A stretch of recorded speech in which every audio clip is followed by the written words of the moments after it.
ओम शांति। आदि रत्न इस पुस्तक में आज हम पढ़ेंगे सन 1959 से सन 1983 तक मिट्ठू दादी की पालना लेने वाले ब्रह्मा कुमार भ्राता दिलबाग सिंह तथा ब्रह्मा कुमारी सतवंत बहन उनके साथ का अनुभव इस प्रकार सुनाते हैं। हमें ईश्वरीय ज्ञान की प्राप्ति पटियाला अर्थात पंजाब में सन 1959 में मिट्ठू बहन के द्वारा हुई। यज्ञ के आदि रत्नों को शिव बाबा ने नए नाम दिए थे। मिट्ठू बहन को बाबा ने नाम दिया गुलजार मोहिनी। ज्ञान मिलने के 6 मास बाद ही हमें प्यारे बाप दादा से साकार में मधुबन में जाकर मिलाने वाला पंडा आदरणीय मिट्ठू बहन ही बनी। हम उनके बहुत आभारी हैं जो उन्होंने हमें जगदम्बा माँ से और पिताश्री ब्रह्मा अर्थात शिव बाबा के भाग्यशाली रथ से मुलाकात उनके कमरों में जाकर करवाई। मम्मा और बाबा के साथ बिठाकर हमें भोजन भी खिलाया। वह कितना सुंदर और भावना से भरपूर दृश्य था। बाबा हमारे मुख में गिट्टी देते थे और हमने भी प्यारे बाबा को गिट्टी खिलाई। एकदम आनंद विभोर हो गए। हमें देलवाड़ा मंदिर और सनसेट पॉइंट भी दादी खुद जाकर दिखला कर लाए। यह अनुभव तो कभी भूलने वाला नहीं है। दादी के उपकारों को हम गिनती नहीं कर सकते हैं। मिट्ठू बहन को ईश्वरीय सेवा का बहुत शौक था। यूँ कहें कि दिन रात उनकी बुद्धि में सेवा ही घूमती थी। हमको सेवा के प्लान बनाकर देती थी, फिर हमसे प्रैक्टिकल करवाती थी। हर छुट्टी वाले दिन आसपास के किसी शहर में ले जाकर प्रोजेक्टर या प्रदर्शनी से सेवा करवाती थी। खुद भी चक्कर लगाने जाती थी। जींद, रोहतक, हिसार, सिरसा आदि शहरों में जो सेंटर खुले वे सब उनकी ही मेहनत का फल है। मिट्ठू बहन जी भाई बहनों की व्यक्तिगत पालना में भी बहुत रुचि लेते थे। उनकी चाहना होती थी कि बाबा का हर बच्चा निश्चय बुद्धिमान निर्विघ्न रहे, ईश्वरीय सेवा में समय देकर भविष्य प्रारब्ध बनाए। इसके लिए वे सिंध और कराची में बाबा मम्मा के संग प्राप्त अनुभवों को सुनाकर हमारी अवस्था को ऊंचा उठाती थी। मिट्ठू बहन की विशेषताएं। जैसे बाबा मम्मा ने 14 वर्ष उनकी पालना की, उसी प्रकार वे हमको पालना देती थी। यज्ञ में इकोनॉमी करना जैसे बाबा ने उनको सिखाया था, वह उनके जीवन में स्पष्ट देखने में आता था। वस्त्रों को टाका लगाकर जब तक काम दे सकते थे वे ज़रूर प्रयोग करते थे। हमको भाषण सिखाकर अपने साथ संदली पर बिठाकर हमसे भाषण करवाते थे।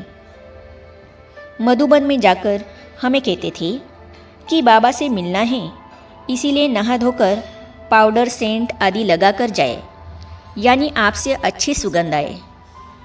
जिसके पास नहीं होता था उसे अपने पास से पाउडर सेंट देते थे। वे कहते थे कि ब्रह्मा बाबा अपने गुरु के लिए लैट्रिन में भी अगरबत्ती जलाते थे, इसीलिए हमको भी ऐसे ही बाप दादा से मिलना है। कभी खाना खाते समय उनके पास जाना होता था तो वे बाबा की तरह हमारे मुख में गिट्टी अर्थात ग्राही ज़रूर डालते थे। जब कभी हमें रिश्तेदारी में गांव में जाना होता था तो उनसे दृष्टि लेते थे। कभी भी मिश्री इलायची देना नहीं भूलते थे और मुख मीठा कराकर बोलते थे कि बाबा की सेवा पर जा रहे हो तो बाबा को नहीं भूलना और सभी को संदेश देकर आना। लुधियाना के ब्रह्मा कुमार खुशीराम साहनी जी मिट्ठू दादी के साथ के अपने अनुभव इस प्रकार सुनाते हैं।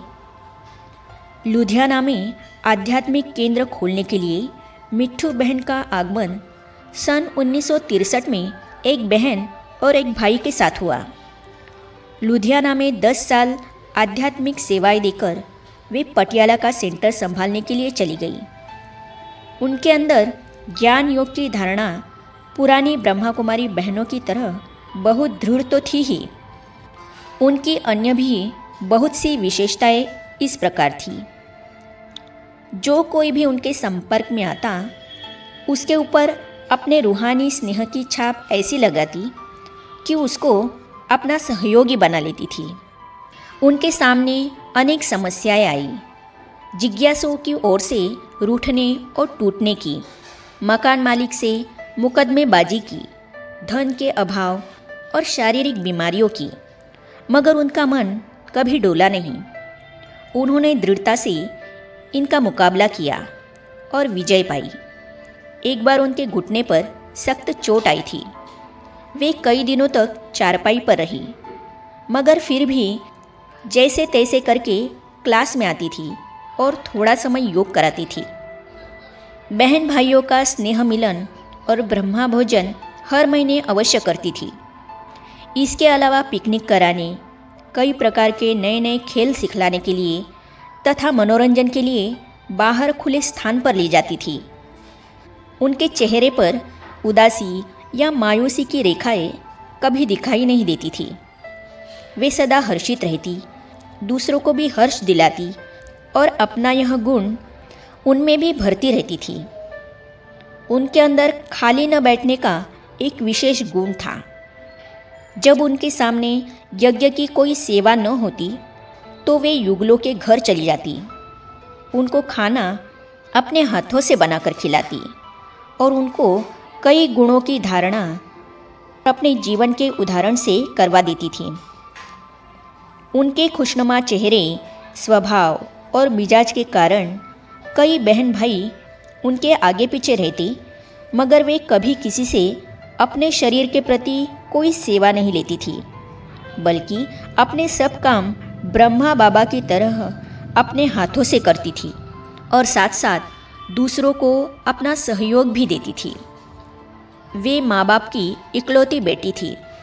उनकी कोई दूसरी बहन या भाई न था, इसीलिए वे सब बहन भाइयों के साथ बहन जैसा ही बनकर उनसे प्यार करती और प्यार करने का सबक सिखलाती थी। जब किसी दूसरे केंद्र में कोई खास कार्यक्रम होता तो वहाँ वे बढ़ चढ़कर सहयोग देती थी और अपने केंद्र के बहन भाइयों को साथ लेकर चलती थी। किसी बहन भाई की कमी कमजोरी देखकर उनके मुंह पर कभी कुछ न कहती और न ही किसी दूसरों को बताती, इसीलिए कि कमी की बात सुनकर दूसरे के अंदर भी वह न आ जाए। अप्रत्यक्ष रूप से वे कमी की तरफ ध्यान खिंचवाती। उनको मेरी एक गलती का जब पता चला तो मुझे उसका एहसास तो कराया, मगर मायूस नहीं होने दिया और ही गले लगाकर ऊपर उठाया, जिसके कारण मैं अब तक भी उन्हें भूल नहीं पाया।